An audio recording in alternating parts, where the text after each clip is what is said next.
बच्चों, सबसे पहले गोकुल सिंह स्मारक महाविद्यालय परिवार सोनावा आप सभी का, सभी छात्र छात्राओं का तहे दिल से स्वागत करता हूं। और आज की ऑनलाइन क्लासेस में मेरा जो क्लास है ऑनलाइन की, वो डीएलएड चतुर्थ सेमेस्टर के जितने भी छात्र और छात्राएं हैं सभी ध्यान दें। उनका जो सब्जेक्ट है वो है सोशल स्टडीज, सामाजिक अध्ययन। मैं आप सभी को लेकर के चल रहा हूं बच्चों। इस सामाजिक अध्ययन में यानी जो आपका पहला अध्याय है, जो आपका पहला चैप्टर है, वो है 1857 का स्वाधीनता संग्राम एवं सुधार आंदोलन। ये आपका चैप्टर 1 है। और उसी 1857 ईस्वी स्वतंत्रता संग्राम के अंतर्गत आज का मेरा जो टॉपिक है, आज का मेरा जो प्रकरण है, वो है बच्चों सन 1857 ईस्वी के स्वतंत्रता संग्राम के असफल होने के कारण। एक होता है बच्चों सफल होना और एक होता है बच्चों असफल होना। तो 1857 का ये जो स्वतंत्रता संग्राम हुआ था, उसके असफल होने के कई कारण थे।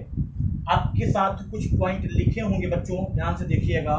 पहला है निश्चित तिथि से पहले क्रांति का भड़कना। दूसरा है क्रांति का अस्थानीय स्वरूप। तीसरा, क्रांतिकारियों में प्रभावी नेता का अभाव। चौथा, निश्चित लक्ष्य का अभाव। पांचवा, जनसाधारण का क्रांति के प्रति उदासीन होना। और छठा, असफल होने का जो कारण है वो है बच्चों सैनिक दुर्बलता। मैं आपको बता दूं बच्चों, अगर हम पहले पॉइंट की बात करें, निश्चित तिथि से पहले क्रांति का भड़कना, ये आपका ये पहला पॉइंट है, याद रखिएगा आप सभी बच्चों। मैं आपको एक बात बता दूं कि रानी लक्ष्मीबाई, नाना साहब, तात्या टोपे, अजीमुल्ला खां, बहादुर शाह जफर आदि, ये सभी क्रांतिकारियों ने 31 मई 1857 ये सभी क्रांतिकारी 31 मई 1857 को क्रांति का आरंभ, क्रांति की शुरुआत करने के संदर्भ में एक प्लानिंग बनाई, एक योजना बनाई। ये सभी लोगों ने मिलकर के आपस में एक योजना बनाई और इसी प्लानिंग के तहत, इसी योजना के अंतर्गत जितने भी बंदी थे उन सभी को इन्होंने मुक्त कराना उचित समझा। जितने भी बंदी वहां पर कैद थे, जितने भी लोग वहां पर बंद थे, कैदी के रूप में अंदर किए गए थे, उन सभी को मुक्त कराना इसी प्लानिंग के तहत था। और ब्रिटिश पदाधिकारियों को, जितने भी ब्रिटिश सरकार के कर्मचारी थे, पदाधिकारी थे, उन सभी को जान से मार डालने का प्रयास था। भाई अपने लोगों को छुड़ाना था और ब्रिटिश के जितने भी आदमी थे, जितने भी पदाधिकारी थे, उन लोगों को जान से मार देना था। और इनके जितने भी हथियार थे, इनके हथियारों और सरकारी खजानों को लूटने की भी प्लानिंग थी। और सही काम किया था इन सभी ने। और मैं आपको बता दूं, लेकिन उसी समय, ठीक उसी समय 24 मार्च, याद रखिएगा 24 मार्च को मंगल पांडे ने, याद रखिएगा उसी समय जब ये योजना बन रही थी, तो 24 मार्च को मंगल पांडे ने आवेश में आकर, एकदम जोश में आकर के चर्बी युक्त कारतूस का जो प्रयोग था उसी का ही विरोध किया। और मंगल पांडे ने आवेश में होकर के, उत्तेजित होकर के चर्बी युक्त कारतूस का विरोध करके क्रांति की शुरुआत कर दी थी। यही कारण था कि उसी समय एकदम उत्तेजित होकर के मंगल पांडे ने चर्बी युक्त कारतूस का प्रयोग करके विरोध भड़काया, और भड़काने के बाद इसी क्रांति की वहीं से शुरुआत करने का बिगुल फूका। और मैं आपको बता दूं, ये क्रांति और यही क्रांति जो है बंगाल के अतिरिक्त, ये क्रांति बहुत जगह फैली, और यही क्रांति थी कि बंगाल, मेरठ, दिल्ली, कानपुर, इलाहाबाद वर्तमान नाम प्रयागराज, वाराणसी, और ये सभी स्थानों पर ये क्रांति फैल गई। और जब ये सभी स्थानों पर क्रांति फैली तो क्रांति निश्चित समय पर ही हुई जब इसको होना था। क्रांति की भड़ास जब जाहिर होना था वो तभी जाकर के अपने निश्चित टाइम पर हुई। तो यही था निश्चित तिथि से पहले क्रांति का भड़कना। ठीक है बच्चों, और जब ये निश्चित तिथि पर होती तो ये अवश्य सफल हुई होती। अगर ये निश्चित तिथि पर नहीं हुई तो ये निश्चित तिथि से पहले जाकर के हुई, तभी क्रांति का भड़कना शुरू हो गया था, जिसका मेन कारण है 1857 ईस्वी के स्वतंत्रता संग्राम के असफल होने के कारण। दूसरा पॉइंट, क्रांति का स्थानीय स्वरूप। तो ध्यान दीजिएगा, आप सभी के साथ ये दूसरा पॉइंट आप सभी के सामने लिखा हुआ है, क्रांति का स्थानीय स्वरूप। लेकिन मैं आपको बता दूं बच्चों कि सन 1857 की जो क्रांति थी वो पूर्ण रूप से राष्ट्र में व्याप्त नहीं थी। हुआ ये चारों तरफ फैलना था, लेकिन पूरे राष्ट्र में ये व्याप्त नहीं हो सकी। और एक मैं आपको बता दूं कि बच्चों, जो ये क्रांति का ये स्थानीय स्वरूप ये आप सभी देख रहे हैं ना, मैं आपको बता दूं कि बच्चों 1857 की जो क्रांति थी वो पूर्ण रूप से राष्ट्र में व्याप्त नहीं हो सकी, और ये देश के कुछ पार्ट तक, कुछ हिस्सों तक ही जाकर के सीमित रह गई। ये पूरी तरह हर जगह नहीं फैल पाई। और इसका परिणाम ये हुआ, मैं आपको बता दूं बच्चों, इसका जो परिणाम हुआ वो ये हुआ कि कई देशी राजाओं ने क्रांतिकारियों का साथ दिया। जो जितने भी राजा महाराजा थे वो सभी लोगों ने अच्छों का साथ दिया, क्रांतिकारियों का, अपने क्रांतिकारियों का साथ दिया। और जब अपने क्रांतिकारियों का इन्होंने साथ दिया तो हुआ ये कि कुछ ने तो साथ दिया, लेकिन परंतु कुछ जो राजा थे वो उन कुछ राजाओं ने ब्रिटिश हुकूमत का साथ दिया। यानी कुछ राजा महाराजा ने तो क्रांतिकारी का साथ दिया, अपने लोगों का साथ दिया, लेकिन कुछ ऐसे घुसपैठिए थे, कुछ ऐसे धोखेबाज थे जिन्होंने जाकर के ब्रिटिश सरकार का साथ दिया। यही था क्रांति का स्थानीय स्वरूप। नेक्स्ट है बच्चों तीसरा पॉइंट, क्रांतिकारियों में प्रभावी नेता का अभाव। मैं बता दूं, जब तक कोई भी टीम का नेतृत्व करने वाला लीडर, नेता एक प्रभावी रूप से नहीं होगा, मजबूत नहीं होगा, तब तक वो सफल नहीं मानी जाएगी, वहां पर असफल माना जाएगा। और क्रांतिकारियों में भी प्रभावी नेता का अभाव था। और अभाव मैं आपको बता रहा हूं, इस क्रांति की असफलता का 1857 ईस्वी की जो क्रांति थी, उस क्रांति की असफलता का एक प्रमुख कारण था कि कुशल सेना नायक की कमी।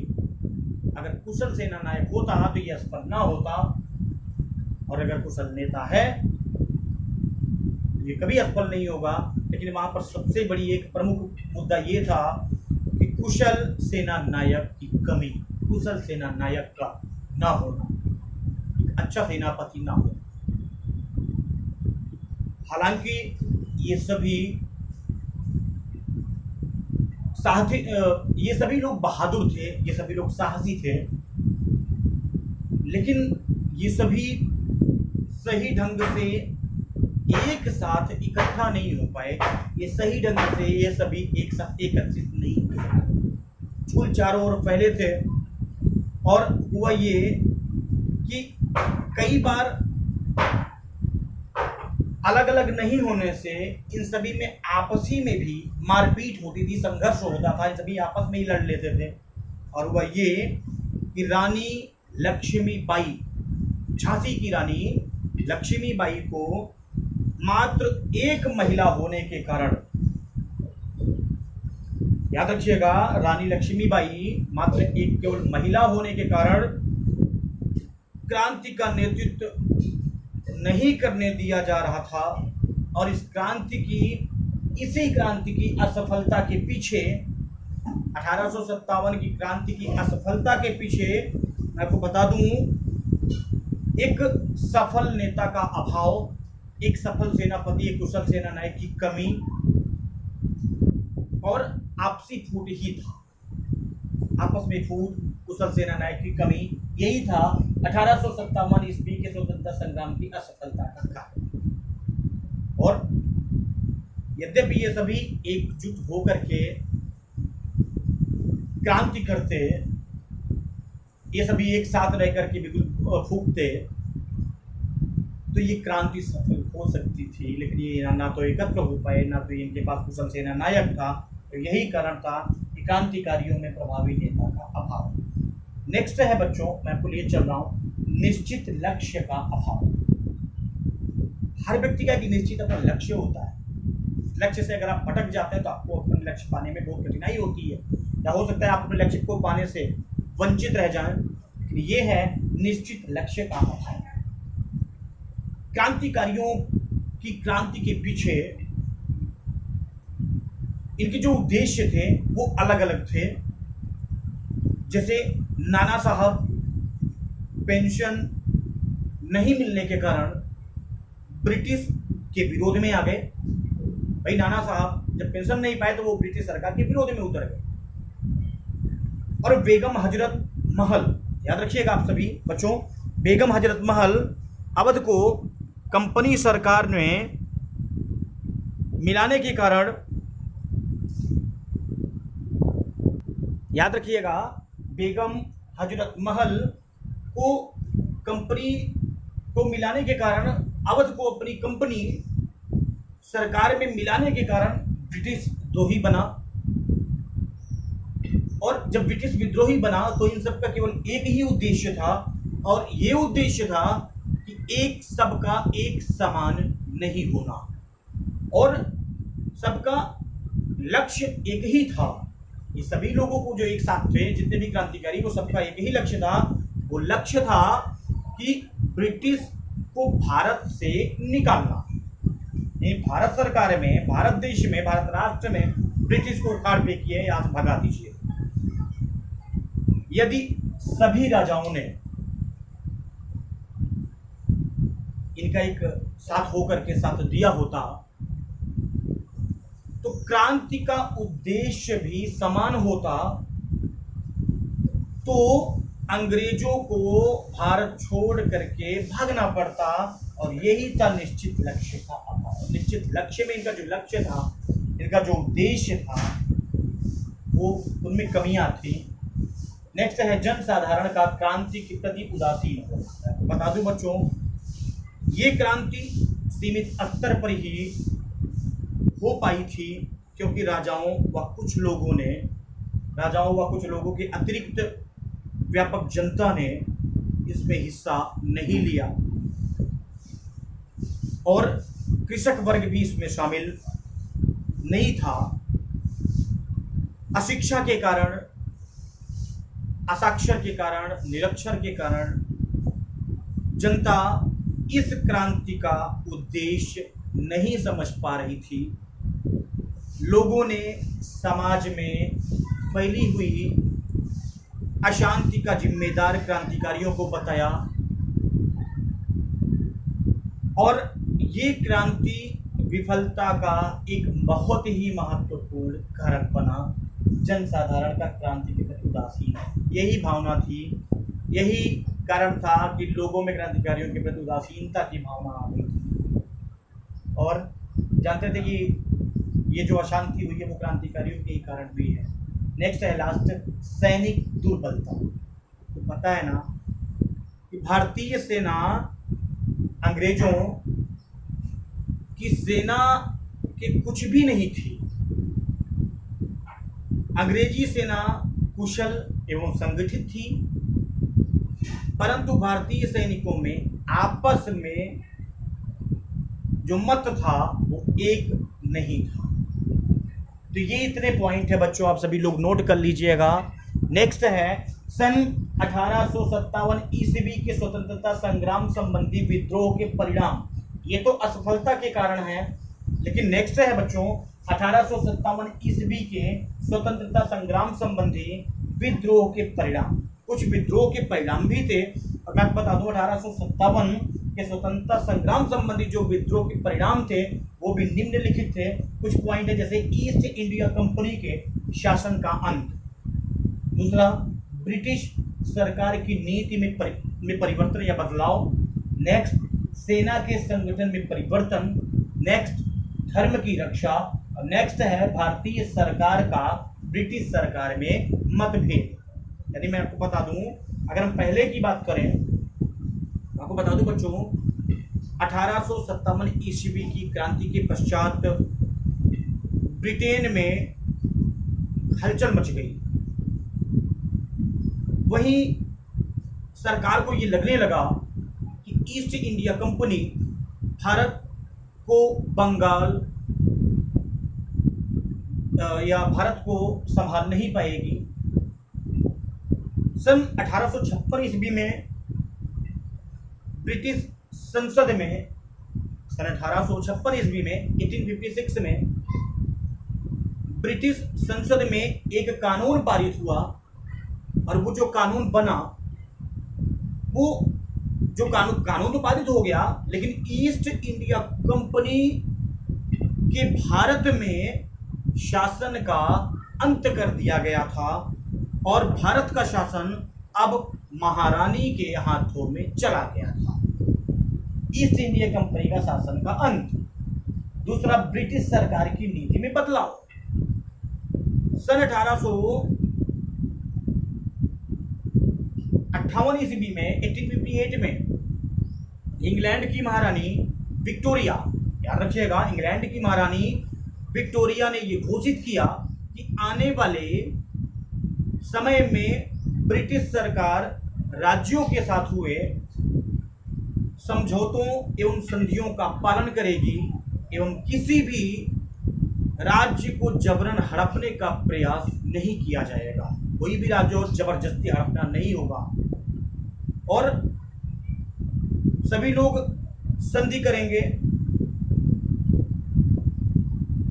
और संधि जब करेंगे ना तो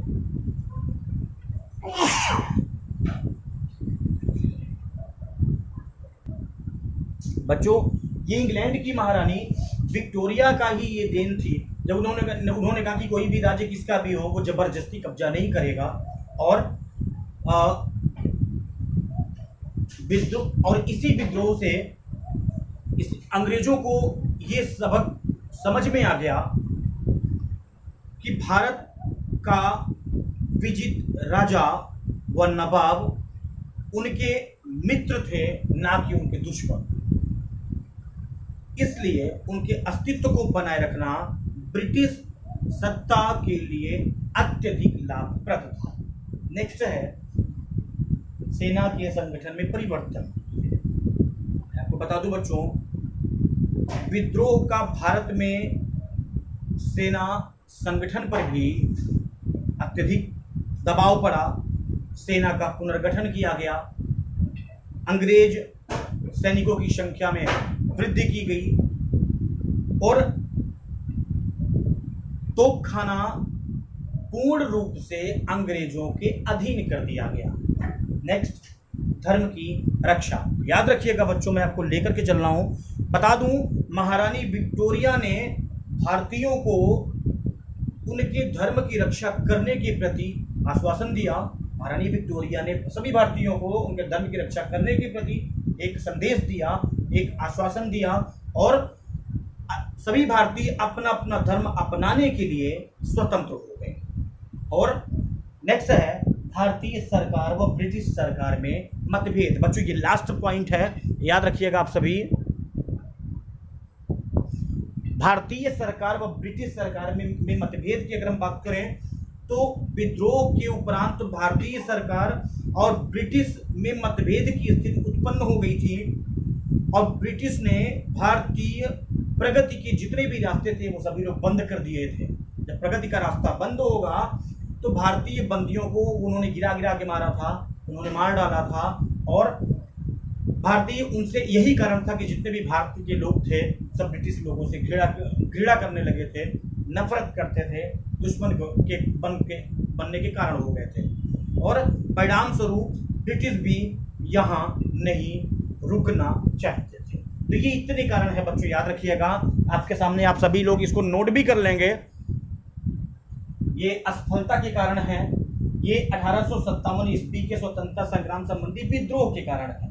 विद्रोह में कई कारण है, जैसे ईस्ट इंडिया कंपनी के शासन का अंत, ब्रिटिश सरकार की नीति में बदलाव, सेना के संगठन में परिवर्तन, धर्म की रक्षा, भारत सरकार व ब्रिटिश सरकार में मतभेद। और असफलता के कई कारण थे। निश्चित तिथि से पहले क्रांति का भड़कना, क्रांति का स्थानीय स्वरूप, क्रांतिकारियों में प्रभावी नेता की कमी, निश्चित लक्ष्य की कमी, जनसाधारण का क्रांति के प्रति उदासीन होना, सैनिक दुर्बलता, ये इतने कारण थे बच्चों।